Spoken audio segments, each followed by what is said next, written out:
బైబిల్లో కీర్తనలు 14వ అధ్యాయం 5వ వచనంలో దేవుడు నీతిమంతుల సంతాన పక్షంలో ఉన్నాడు అని రాయబడింది. మరి ఈరోజు మీరు ఈ మాటలు నమ్ముతారా?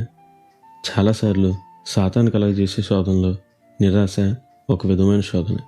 దేవా, నేను నీకోసం ఇంత తాపత్రయపడుతున్నానే, నాకు ఏం ప్రతిఫలం ఉంది అని ఈరోజు బాధపడుతున్నారా? అయితే వినండి, ఈరోజు దేవుడు మీతోనే మాట్లాడుతున్నాడు.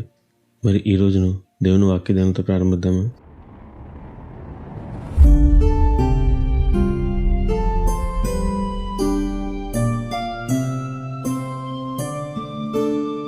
మీకు తెలిసే, ఒక్కొక్కసారి భక్తి జీవితంలో ముందుకు వెళ్తుంటే సాతాను మనల్ని దేవునికి దూరం చేయడానికి నిరాశ అనే విత్తనాలను మన హృదయంలో విత్తిపోతాడు.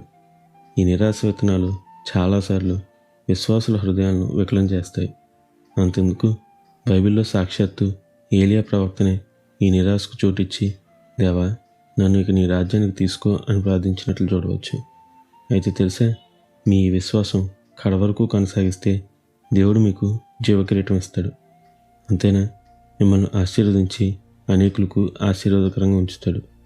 బైబిల్లో నోవహు భక్తుని జీవితాన్ని చూడండి. పడవ చేస్తున్న 120 సంవత్సరాలు తనకు నిరాశ రాలేదు అంటారా? అసలు ఏం చేస్తున్నా, ఎందుకు చేస్తున్నా అనే ఆలోచనలు సాతాను పుట్టించలేదు అంటారా? ఏమో, ఎవరికి తెలుసు. కానీ నోవహు దేవుని నమ్మాడు. అదే అతని నీతి, అదే అతనికి దొరికిన ఆశీర్వాదం. ఇంకా అబ్రహాం జీవితం చూడండి. 75 సంవత్సరాల వయసులో ఉన్నప్పుడు దేవుడు చేసిన వాగ్దానం 100 సంవత్సరాల వరకు బిడ్డ పుట్టలేదు. అలాగే అబ్రహాము శరీరంతో ఉండగా ఆకాశ నక్షత్రాలంత విస్తారమైన సంతానాన్ని చూడలేదు.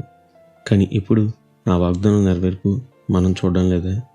ఆ నీతివంతుని సంతానాన్ని దేవుడు నిర్గమాకాండంలో ఐగుప్తు చెర నుండి, ఎస్తేరు గ్రంథంలో హామాను పన్నాగం నుండి, ఇంకా అనేక విధాలుగా ఇప్పటికీ తప్పించడం లేదా? అవును, నమ్మండి, దేవుడు నీతిమంతుల సంతాన పక్షంగా ఉంటాడు. ఆ నీతి మన విశ్వాసమే. మరెందుకని మీరు పూర్ణంగా ప్రభువును విశ్వసించి అనేకులకు, మీ కుటుంబానికి ఆశీర్వాదకరంగా ఉండకూడదు? అట్టి గొప్ప ధన్యత దేవుడు మనందరికీ దయచేయనుగాక. నిత్యం ఘనత, మహిమ, ప్రభావములు యేసుక్రీస్తు నామానికి కలుగునుగాక. ఆమెన్. హల్లెలూయా.